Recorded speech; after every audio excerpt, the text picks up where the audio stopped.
شبوة تودع الظلام. محطة الطاقة الشمسية الإماراتية تبشر بفجر تنموي جديد. مشاهد من محافظة شبوة. نبدأ تقريرنا من محافظة شبوة، حيث تتجه الأنظار نحو مشروع محطة الطاقة الشمسية العملاقة الممولة من دولة الإمارات العربية المتحدة.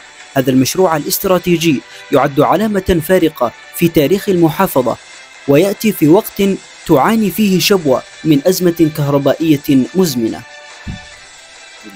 يتولى قيادة هذا المشروع محافظ شبوة عوض محمد بن الوزير، الذي يبذل جهودا استثنائية بالتعاون مع الأشقاء في الإمارات ليكون المشروع بداية فصل جديد من التنمية.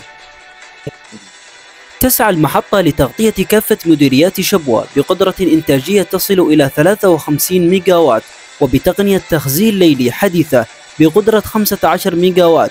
هذه الخطوة تمثل تطويرا كبيرا للبنية التحتية للطاقة، وتعزيزا للاعتماد على مصادر متجددة وصديقة للبيئة. لاقى المشروع ترحيبا شعبيا واسعا، حيث يتطلع المواطنون إلى إنهاء المعاناة التي عاشوها طيلة السنوات الماضية. ومع ذلك تظهر بعض الأصوات المحاولات للتقليل من أهمية المشروع، مما يعكس مشاعر سلبية تدفعها دوافع حزبية.